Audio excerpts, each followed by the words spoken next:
Vindo para o sistema urinário, na parte de rim, nós vamos ter o polo superior, polo inferior, polo anterior e o polo posterior, que é essa região de trás.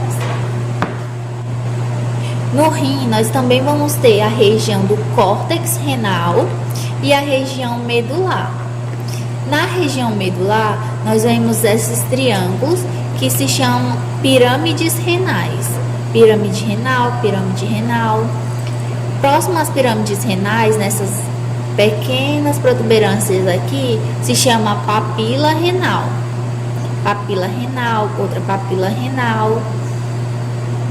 E aqui é o cálice renal menor. Quando se juntam dois, forma o cálice renal maior. Ou seja, aqui um cálice menor com outro cálice menor, um cálice maior. Um cálice menor com um cálice menor, cálice maior. E assim sucessivamente. Quando junta todos esses cálices, para chegar nessa região, se chama pelve renal. Aqui também nessa região de pelve renal, nós vamos ver a artéria renal e a veia renal. A junção dessas três estruturas se chamam de pedúnculo renal ou pedúnculo renal. E a passagem, né, que essas estruturas vão passar se chama hilo renal. De rim é isso. Oi, gente! Hoje a gente vai estar vendo o sistema reprodutor feminino. Vamos iniciar aqui pela região do ovário e da tuba uterina. Na porção final aqui, onde tem essa região final, tá mais vermelhinho, a gente chama de fímbrias. Toda essa porçãozinha final, chamada de fímbrias.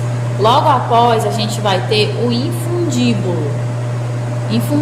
E após o infundíbulo, a gente vai ver a região de ampola uterina.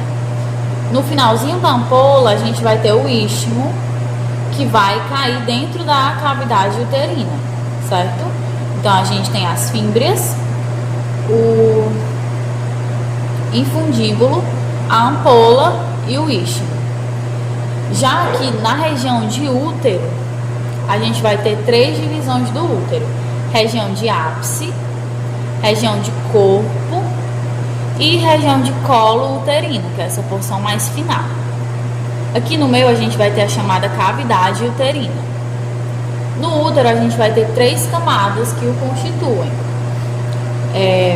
A primeira camada, que vai ser essa daqui mais externa, onde tem esses pontinhos vermelhos e azuis, é o chamado perimétrio. Já na região medial a gente vai ter o miométrio. E já bem mais próximo aqui da cavidade uterina, a gente vai ter o endométrio, que é onde vai ocorrer a descamação, né, para que venha acontecer a menstruação. É nessa camada aqui, no endométrio. Cavidade uterina e colo do útero.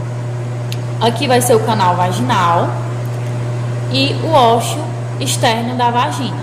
Aqui a gente vai ter a região de vestíbulo vaginal. E entre o canal vaginal e o canal anal, a gente vai ter a região de períneo. O períneo vai estar entre o ânus e a vagina.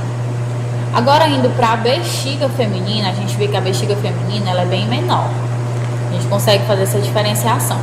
E aqui a gente tem a região de ápice, corpo da bexiga e fundo. Essa região mais interna é chamada de fundo da bexiga. Na bexiga a gente vai ter o trígono, que é a junção dos dois ósseos dos ureteres que vão entrar dentro da bexiga, mais um ósseo interno da uretra.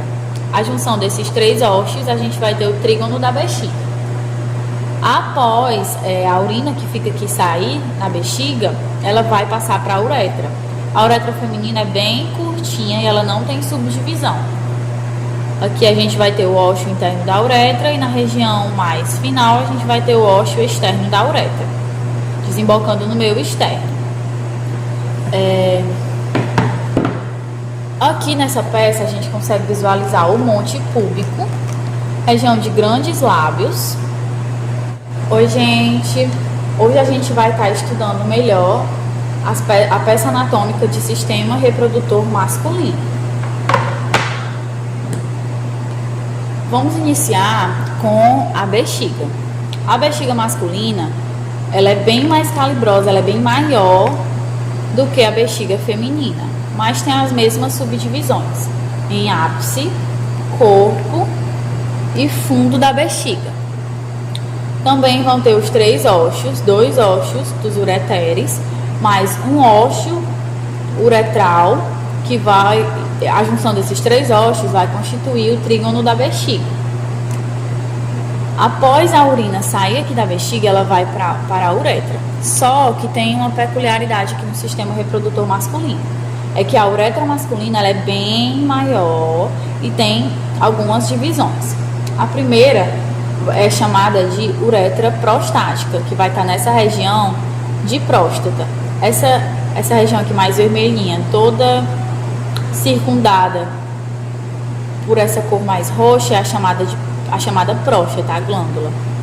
Aqui na porção posterior a gente consegue ver melhor essa glândula, essa roxinha.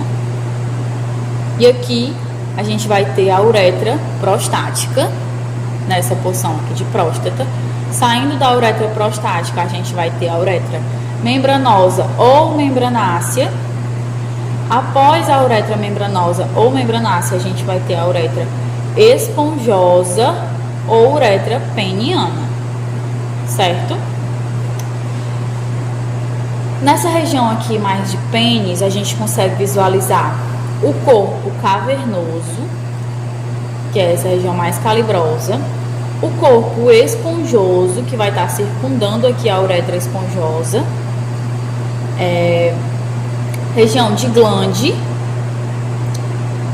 aqui nessa imagem, nessa peça dá pra ver melhor. Região de glande, fossa navicular, que é onde vai ter essa reentrância, a pele que vai estar recobrindo a glande é o chamado prepúcio, que é uma pele bem fina. Essa pele aqui é o chamado prepúcio. E aqui a gente vai ter o testículo, que é recoberto pelo saco escrotal, que é essa bolsa, como se fosse uma pelezinha bem fina também, é o saco escrotal. E aqui dentro a gente vai ter região de escroto e o epidídimo. O epidídimo, ele é dividido em 3 partes. Região de cabeça do epidídimo, corpo e cauda do epidídimo. Aqui tem uma continuação da cauda, só que a peça tem esse recorte. Do epidídimo vai sair o ducto deferente, levando os espermatozoides. O ducto deferente tem toda essa extensão. Ele vai passar pela vesícula seminal, que é onde os espermatozoides vão ser lubrificados.